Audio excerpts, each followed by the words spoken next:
Friends, 7वीं class के संस्कृत के सभी छात्रों का हार्दिक स्वागत है। हमने 4 प्रश्न चौथे अध्याय के कर लिए हैं। 5वां प्रश्न जो पूर्ण वाक्य में उत्तर लिखने हैं वो आरंभ कर रहे हैं। एतेषां प्रश्नानाम उत्तराणि, इन प्रश्नों के उत्तर पूर्ण वाक्येन लिखन्तु, पूरे वाक्य में लिखिए। पहला प्रश्न है संतुलितम भोजनम किम कथ्यते, संतुलित भोजन क्या कहा जाएगा। अब यहाँ पर है जिस भोजन में प्रोटीन, वसा आदि सारे तत्व होते हैं उस भोजन को संतुलित भोजन कहेंगे। अब इसका संस्कृत में उत्तर है यस्मिन् भोजने प्रोटीन, वसा आदि सर्वाणि तत्वानि भवन्ति तत् भोजनम संतुलित भोजनम कथ्यते। जिस भोजन में प्रोटीन, वसा आदि सारे तत्व होते हैं उस भोजन को संतुलित भोजन कहते हैं। तो ये प्रश्न नंबर 1 का आंसर है। दूसरा प्रश्न है प्रोटीन इति तत्वेन किम भवति, प्रोटीन इस तत्व से क्या होता है। अब यहां देखो, प्रोटीन इस तत्व से नई कोशिकाओं का निर्माण होता है। प्रोटीन इति तत्वेन नवकोशिकाणाम रचना भवति, प्रोटीन इति तत्वेन नवकोशिकाणाम रचना भवति। तो ये प्रश्न आप सेकंड लिख लेंगे। भाई प्रोटीन जो है वो नई सेल्स बनाने में हमारा योगदान करते हैं। तीसरा प्रश्न है रुक्षांसान प्राप्तुम किम किम खादितव्यम, सलाद रुक्षांसान यानी अपक्व साग, रुक्षांश को खाने प्राप्त करने के लिए, सलाद आदि के लिए हमें क्या क्या खाने चाहिए। तो रुक्षांसान प्राप्तुम करकटिका, ककड़ी, चरमटी, खीरा, फलानी, फल, अपक्व शाकानी, कच्चे साग सब्जी, च खादितव्यानि आदि खाने चाहिए। यानी रुक्षांश मैंने जो पाचन क्रिया के लिए हेल्पर होते हैं, कच्ची अवस्था में सलाद आदि प्राप्त करने के लिए हमें क्या क्या खाना चाहिए। तो इसमें ककड़ी, खीरा, फल और कच्ची सब्जी आदि खाने चाहिए। खनिज पदार्थेषु किम किम आवश्यकम भवति, खनिज पदार्थों में क्या क्या आवश्यक होता है। खनिज पदार्थों में क्या क्या आवश्यक होता है।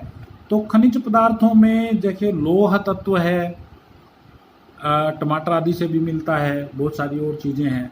कैल्शियम है, कैल्शियम जैसे गोभी से और कई सारी चीज़ों से मिलता है। पोटेशियम है, आयोडीन है जो नमक से मिलता है, आदि तत्वानि आवश्यकानि भवन्ति। तो खनिज पदार्थेषु लौह तत्वम, कैल्शियम, पोटेशियम, आयोडीन आदि तत्वानि आवश्यकानि भवन्ति, ये तत्व आवश्यक होते हैं। तो आप इनको अच्छे तरीके से लिखें। रुक्षांसाः किम कुर्वन्ति, रुक्षांश क्या करते हैं। तो रुक्षांसाः भोजनस्य पाचनं कुर्वन्ति, या लिख लें भोजनस्य पाचन क्रियायाम सहायकाः भवन्ति, ऐसा भी लिख सकते हैं।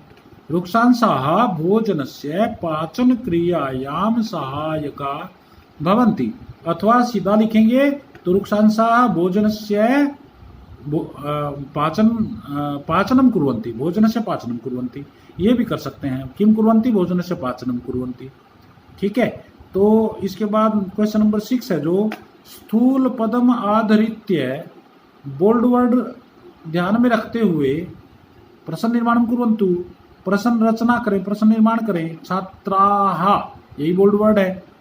मनोरंजनाय उद्यानम अगच्छन्, छात्र मनोरंजन के लिए उद्यान गए।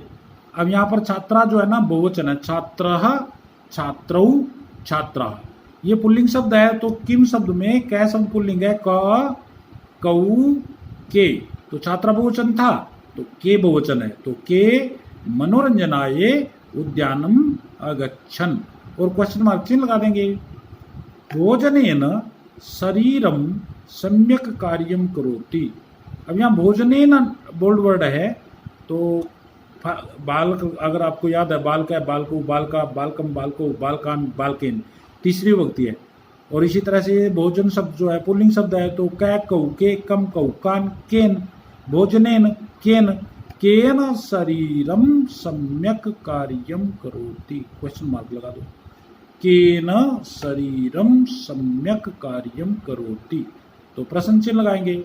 इसके बाद प्रोटीन इति तत्वेन कोशिकानाम रचना भवति, कोशिकानाम में छठी विभक्ति बहुवचन है संबंध काके की, तो कस्य कयो केशाम, कस्य बहुवचन है तो केशाम आएगा। प्रोटीन इति तत्वेन केशाम रचना भवति, यहाँ पर केशाम लिख देंगे आप और क्वेश्चन मार्क चिन्ह लगाएंगे। प्रोटीन इति तत्वेन कोशिका नाम की जगह हम केशाम रखेंगे, केशाम रचना भवति। तो इस तरह से हमारा ये प्रश्न यहाँ पर पूरा हुआ। छठे क्वेश्चन के आगे का भाग देखें।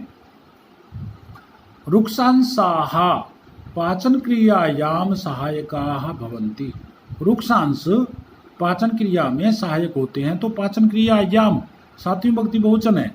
रुक्षांशाः विसर्ग आएंगे यहाँ पे, कस्याम सहायकाः भवन्ति, खनिज पदार्थ ही है, तीसरी विभक्ति बहुवचन है। बालक बालकौ बालकाः, बालकम बालकौ बालकान, बालकेन बालकाभ्याम बालकैः, तो यहाँ पर कैकौ केकम को कान केन का व्याम कई है, तो यहाँ पर कई हो जाएगा। कई अस्माकं शरीरम पोषणम लभते, कई अस्माकं शरीरम पोषणम लभते।